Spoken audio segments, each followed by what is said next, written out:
Hey, you, welcome back to the channel.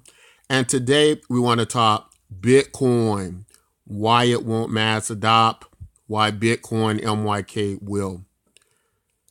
So, if you're a Bitcoin maximalist, you probably take a great deal of offense to this video and the title of this video. And that's understandable. Many of us started off as Bitcoin maximalists. It makes a great deal of sense. Bitcoin being the first of the cryptocurrencies, starting this amazing cryptocurrency world, and all of the value and freedom that comes with it. So, understandably so, Bitcoin would be very, very close to many of our hearts. But the issue with Bitcoin, um, or should I say, it's not so much about there being so much the issue of Bitcoin itself mass adopting, but more so that blockchain technology will mass adopt, right?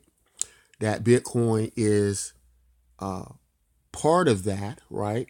But it is not all encompassing of what blockchain technology is. And that's led many to believe that there's a possibility that exists that there will be another cryptocurrency that can perform much better than Bitcoin. And that kind of as well makes sense if we think about the start of the internet. It would be kind of similar to saying that when certain products start out on the internet, like eBay or something, or Yahoo, right? That they would become the leading products and websites on the internet, right? Just because maybe when the internet started off, there were only a few of such big, huge mega websites.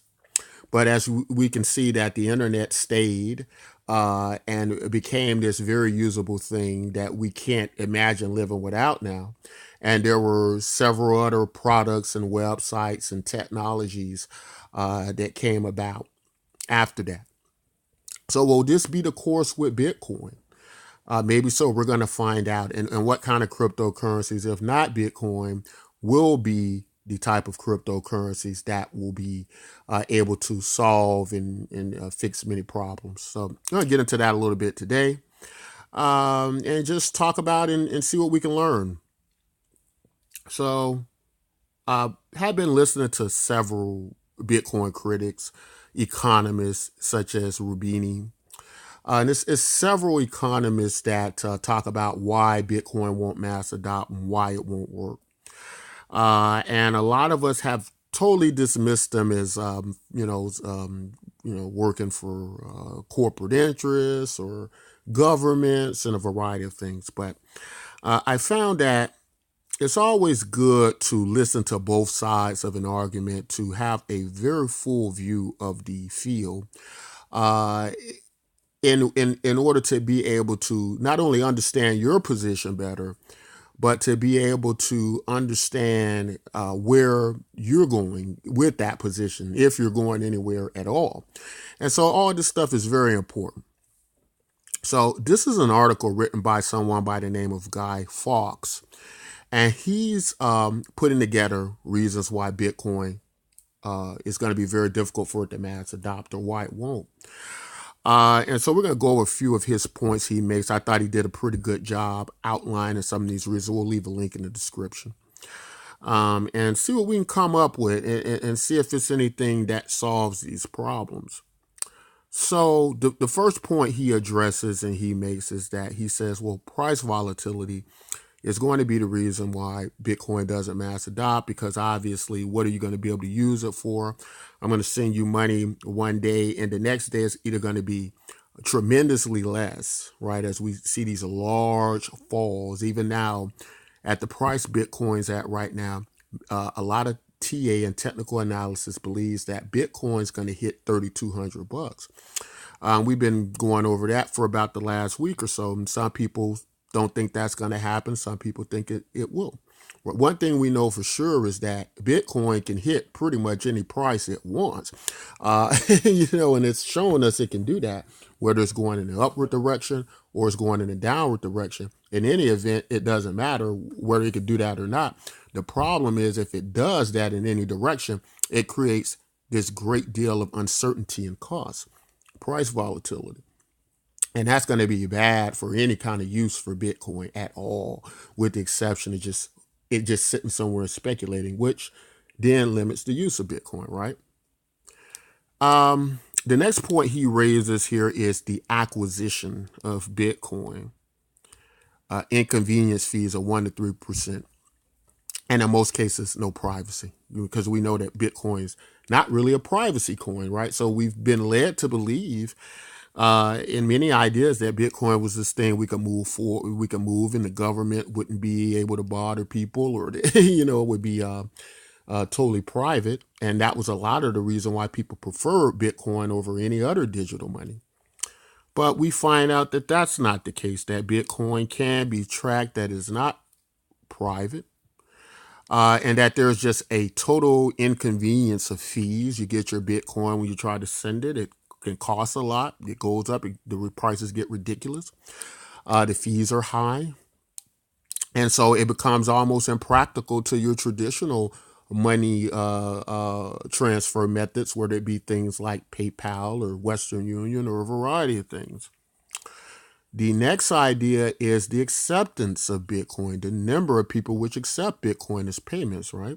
So although over the last 10 years, Bitcoin, as far as cryptocurrencies, has been the best branded. I remember turning the channel to CNBC just about every day. I see the Bitcoin prices being quoted.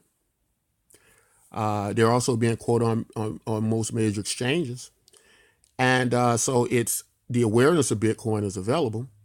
But when it comes to vendors and people and markets taking them, you be probably in most areas fortunate and lucky to see any Bitcoin acceptance at all.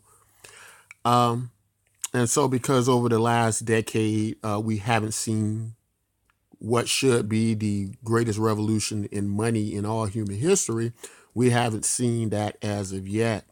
The next thing is he makes his understanding of Bitcoin, the time it takes the user to be comfortable using Bitcoin. So we're talking about a long adjustment period here. We don't know how long that adjustment period could be, as cash has been used for thousands of years and some paper form of money has been used probably almost since the dawn of time. And so people have become quite accustomed with that. Of course, with the understanding of Bitcoin, it also brings to mind the technical aptitude it's going to take to use it. Right. And so all this stuff could be very, very far off. And over the course of those years, we're not certain what kind of blockchain technology might be available to us. The legality of Bitcoin, current legal restrictions on the use of Bitcoin, and future legal restrictions that will inevitably arise in the event of a growing Bitcoin adoption. As it gets bigger and bigger, more regulations will come in. So then it could be that Bitcoin just does become another type of digital money like the ones we have in existence now, where you still got to know everything about everybody who receives the Bitcoin and a variety of things. So that part of it, and in which case then Bitcoin actually becomes even less secure, or rather less private than cash, because at least with cash you can still take a billfold and take it and move it around an alley someplace. and with something being digital this way, that means every transaction would be traceable then, for people who are that concerned about their privacy. So that could create a great deal of issues. As the number of Bitcoin users increase, the cost of barriers 1 through 4 will decrease. So then that's, I believe, pretty good, right?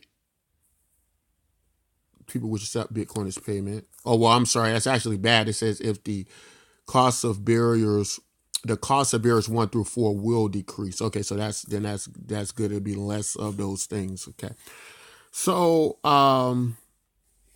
let's talk about then what are some solutions to that. What would be, why do we think Bitcoin has a lot of trouble there that maybe other cryptocurrencies won't have? So let's take a look at the Bitcoin MYK website in comparison to this. Okay, so here on the Bitcoin MYK site, and we're looking at Bitcoin MYK and Bitcoin. So I want to talk about that a little bit. What could be some of the hurdles that a project like Bitcoin MYK would be able to overcome that perhaps something like Bitcoin wouldn't be able to? So let me look at my other screen here that shows some of those points that were made.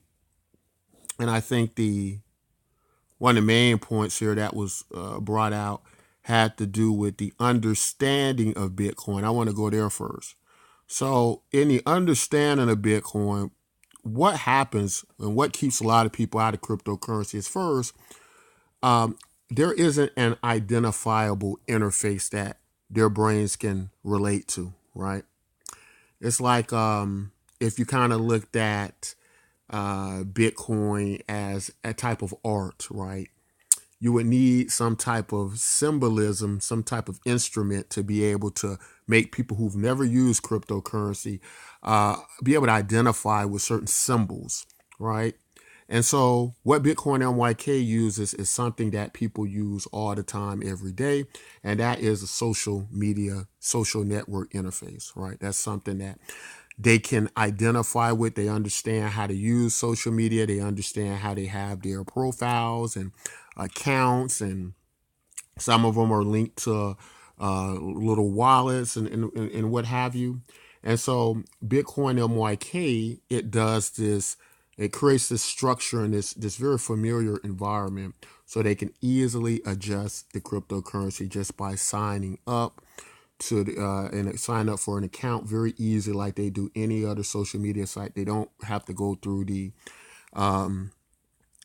task of trying to sync wallets, download wallet clients, control and hold private keys. We use through the Waves platform, their online wallet app, which can be downloaded to the desktop. But this makes it a great deal easy for people who are new to crypto to quickly come in and not be burdened by trying to understand all this very difficult technical jargon that is going to pretty much keep them from being so enthusiastic about getting into cryptocurrency. Now, as far as acceptance of Bitcoin, that was point number 3 that was raised, and it talks about the number of people who are willing to accept Bitcoin and a variety of things like that. So the less people you have accepting Bitcoin, that's going to make people as well not want to use Bitcoin. So it's kind of like a catch-22 there. But another problem is these vendors, many of them aren't really incentivized to use Bitcoin. So you take something like Bitcoin MYK, where there was a founder's wallet and there was reasons for this move from a kind of centralized point to total decentralization, to which we believe Bitcoin MYK has a basically a blueprint that moves it to decentralization more so than any other cryptocurrency, even dwarfing Bitcoin itself. We explain that in great detail in the white paper.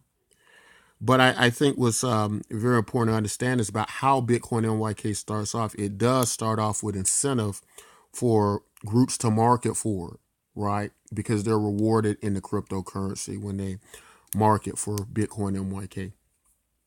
There is no incentive to market for Bitcoin, right? There's no reason for me to go outside right now with a sign to go do a television commercial, to do any of those things, to fly a plane with a Bitcoin banner there's no reason for me to do anything in relation to marketing and getting people to use Bitcoin, other than for me to, vaguely say stuff like, "Oh, it's going to be the future one day," and this, that, and the other. But as far as that, there isn't a direct incentive Bitcoin can give me because it's at a point more so of decentralization at this point, when it probably needed to, as it started off at a centralized point with Satoshi, it needed a plan around it to kind of do those things. It wasn't able to do that how it was structured. And so because of that, Bitcoin is unable to be incentivized for people to even go out and market for it. And uh, over a decade now, Bitcoin has about an estimated 50 million users. And to kind of put that into context, if we were to compare that to a social media site, that would be a fairly well sized social media, a social network, right? That's all it would be. As far as market capitalization and value, Bitcoin's not even bigger than a one of our decent half size large corporations, right?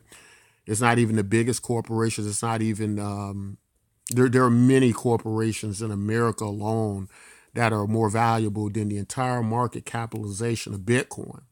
That's over a 10-year period. So, whereas some people talk about the growth rate of Bitcoin and how far Bitcoin's become, or how far it's come, I think my view is a great deal more less optimistic than that. I think what I see with Bitcoin is, had it been structured something like how we structure Bitcoin MYK, with this kind of social media integration, that in over 10 years, um, Bitcoin MYK would have more than 50 million users, would probably have 100 million users, right? Or a billion users. Um, let's look at some more of his points. Um, let's see. The privacy of Bitcoin, right? So if privacy was going to be one of the bigger points to Bitcoin, why a lot of people would want to use it, of course, that's been uh, uh, demystified, right? In that Bitcoin's not really private, right? It can still be tracked, or we can have a regular. And in fact, in some cases, like I mentioned earlier, it's probably even worse because now it means they could track every financial transaction you do if you've done it with Bitcoin, because that's all on an immutable ledger now, right? It can't even be erased from a computer. And so those are things that you really have to we have to pay attention to. Um, so how does Bitcoin MYK you know go faster to the mass adoption angle than Bitcoin? Well, it's quite simple. First, Bitcoin MYK realizes the importance of good distribution of their cryptocurrency itself. Whereas I have to mine Bitcoin, or I have to buy Bitcoin. The mining of Bitcoin takes place with mining rig, the ASIC miners, as they call them, which are these very high energy consuming devices, contraptions, at large mining data centers. And this is pretty much the only way you can make money with Bitcoin nowadays. And so, it requires a great amount of resources. So that makes it unaccessible to your average person. So it consumes all this energy. And so with us, um, you know, well, in addition to that, you have to, if you don't want to do that, you have to buy it, right? And right now, a Bitcoin is very expensive. So if you even want to buy one Bitcoin, which usually the one of something is attractive, you'd be spending over $5,000, and so that doesn't feel attractive at all. Which moves me next to how Bitcoin NYK solves the problem at the same time addresses the mass adoption of it. There was a one of these money making gurus, right? And I don't really listen to money making gurus. I try to study the, economics in the traditional sense, but they're out there and they sell programs. And I happened to catch one on television one day, and cryptocurrency happened to come up. And he said something I found interesting, though, even though I don't listen to money making gurus, but he said something I found quite interesting. He said, do you know what the problem with cryptocurrency is? He said, the problem with cryptocurrency is that you need to give it out first, like a sample, right? Get everybody using it. And then once you do that, then people can see what your product's all about and you can get more users that way. So that was his approach. And I found that kind of interesting because oddly enough, I thought that worked, right? To have a well-distributed cryptocurrency in everybody's hands first. Then you could, go on about the what it could be used for and the value and all those things, right? As opposed to trying to get people to buy into it, spend a large amount of money, whether it be on purchasing mining rigs or buying something they don't even know if it has a demand to be used or not, just purely for speculation. So I found that kind of interesting, and it helped Bitcoin MYK come up with a useful, I think, technique and strategy, and that was to use blockchain technology in one of the best ways I could think of, and that was to do a similar idea like that, where we would go on this mass distribution campaign with the cryptocurrency, but address something that 80% of the globe needs, we found, and that was universal basic income. This would solve a few problems. First, it would get everybody the cryptocurrency in their hands. Next, it was so you would achieve mass adoption kind of by default like that. The next thing it would do is it would create a large network to where everybody has it, and so it's easier to transact business in it, right? It's easier to conduct commerce in it.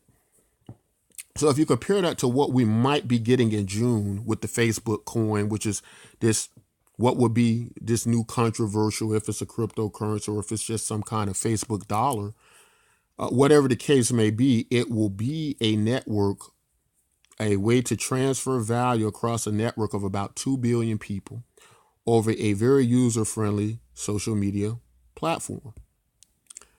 And those components are very important to a mass adoption, right? But a lot of people don't like Facebook because it's centralized and it represents the mega corporations that have plagued us and been our problems up to now. So what's the solution to that? The solution would not be that the idea that Facebook is using doesn't work, because truly it does work and obviously it's going to work.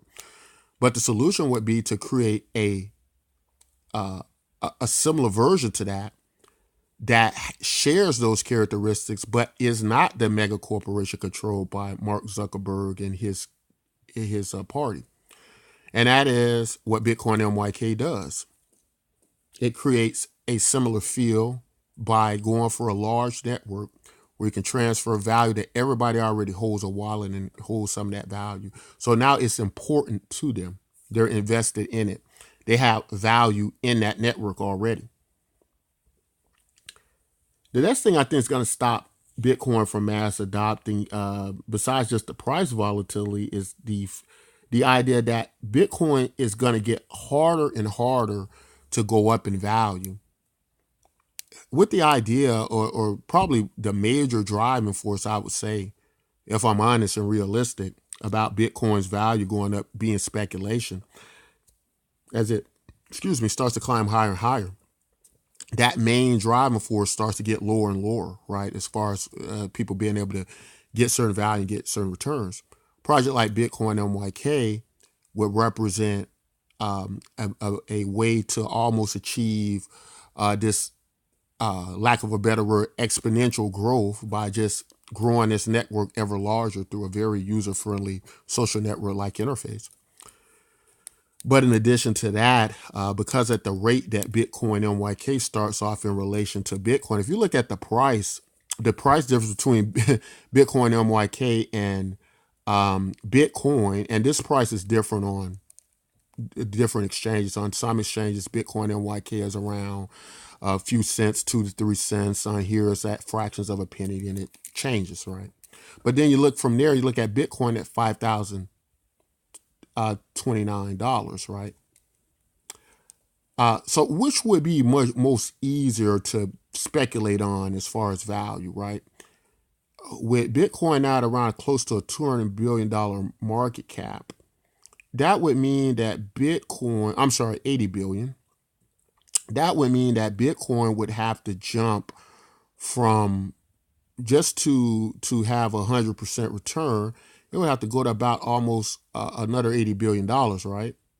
What would happen if that same $80 billion went into Bitcoin MYK, K, and you're an investor in Bitcoin MYK at that price, and that same amount of money is going to take just to get Bitcoin about $10,000. That same $80 billion went to Bitcoin MYK, right? You would have a great deal more speculative opportunity than Bitcoin, right? Now, a lot of people like to talk about the security and decentralization of Bitcoin. And that is true. Bitcoin is the most secure of all cryptocurrencies. It's not 100% secure. A lot of people don't realize that Bitcoin had an inflation bug that could have caused catastrophic issues for it had it not been caught by a Bitcoin Cash developer, right? So maybe not as secure as we hoped. Just by the skin of our teeth, we were able to avoid that. Skin of our teeth. Almost a disaster. As far as hashing rate, Bitcoin is superior to every other cryptocurrency. Bitcoin Cash only has about 6% the hash power of Bitcoin. So Bitcoin's been around 10 years building up its infrastructure, far superior than most of these cryptocurrencies, right? And the decentralization idea of Bitcoin. And I won't get into that. I won't get into why Bitcoin MYK is more decentralized than Bitcoin. That's another claim we make here at Bitcoin MYK, that we are far more decentralized than Bitcoin will ever be. And that's a whole nother video. If you're watching this video and if any of this is interesting you, or has interested you, then subscribe to the channel and you can actually find a video that tells you exactly why we're more decentralized than Bitcoin. And we'll try to leave a link in the description. But this is reasons why Bitcoin MYK will be able to achieve mass adoption and Bitcoin won't. And I think it's very important that we sit down and we not just listen to the good parts about cryptocurrency, but we have a very thorough education of cryptocurrency, and we as well listen to our critics, right? The economists, the critic, because these people know stuff too. They're not just making this stuff up. There are reasons why they have written papers about problems in Bitcoin, right? And we can't dismiss it all as FUD. But that's something to think about. And I think you really need to take a look at Bitcoin MYK. I think it might point more to that future many of you all are looking at. The concept of money in Bitcoin. Bitcoin MYK, obviously a lot faster than Bitcoin because it uses the Waves platform. It uses several other blockchains where it's faster than Bitcoin, because Bitcoin MYK, when you think of it, you have to think of it like Bitcoin Lightning Network, right? Which is basically overlaid over a blockchain, because Lightning can be used on any blockchain, right? So when people say, well, this cryptocurrency doesn't have a blockchain, well, you're asking the wrong question, because it is not meant to have its own blockchain. It's meant to work like Bitcoin Lightning, which overlays over blockchains, right? It could be used with Litecoin, Ethereum, and others. But the problem with Lightning is, as far as development goes, we don't really know where we stand with Lightning. A lot of people say Lightning works great, it's no problems. We have other people who say different things. But in addition to that, from a legal perspective, the idea of depositing cryptocurrency in the way it's done makes the hub almost like an exchange that's taking a deposit. So in many jurisdictions, you could possibly face or fall under banking laws, right? So that makes it Lightning difficult just from the legal standpoint. But in addition to that, Lightning itself, as far as the the the development of it, is said to be quite buggy, right, in many respects. And again, I won't go into the details of that either in this particular video, because I've done videos on each idea about why Bitcoin is not as decentralized as we think that Bitcoin MYK is more decentralized, and why Bitcoin MYK in many respects is better than the concept of Bitcoin Lightning. So there are complete videos to all of these things. But those are a lot of things to think about, and we really need to, I think, take away from this video that the idea that blockchain technology is the answer, it is the future, and it is very valuable to our future. But the problem in the broad idea of blockchain technology doesn't necessarily concentrate itself to Bitcoin or Ethereum or Litecoin. And I think that's the huge problem where we're at with this. But my invitation to you all is check out Bitcoin MYK and see where it falls in line with these other cryptocurrencies. Tell us what you think. Tell us, do you agree with the critics on cryptocurrency? If you feel that, or the points that you do agree with on, because I do feel critics always have something valuable to offer, and it helps to make products better, and it generally helps to make us better in some cases. So if you found anything like that from critics, please leave them in the comment section. Let me know what you've heard critical of these cryptocurrencies, because the reason I'm doing this video too, guys, is because, you know, sometimes I just feel like cryptocurrency in the entire space has felt like pie in the sky the entire time. And I've been dealing with money a while, and I haven't found investments and concepts that were like that. You know, it's always been risk. It's always been, it can go the other way. You can lose all your money and a variety of things. But I seem to be in this space, and it just seems to be this glory and hope heading one way. And I try to give a very well balanced review. But in my passion for cryptocurrency, I've tried to create a product that addresses and solves many of the concerns of cryptocurrency, right? So I definitely invite you all to check that out. Tell me what holes you see in it. Tell me if you'd like to use it. And I think you'll be glad you did if you're a Bitcoin holder. Again, this works more like Bitcoin Lightning. It's not about replacing Bitcoin. It actually works with Bitcoin. If you hold Bitcoin, you get Bitcoin MYK for free. If you mine it, you get it free, right? So you just basically verify you hold the Bitcoin, you get the tokens free. They do trade on 2 exchanges right now. Have been performing quite well. And so we invite you to try it out. Tell us what you think. But that's all I want to say in this video. If you like content like this, don't forget to like, subscribe. And until next time, take care.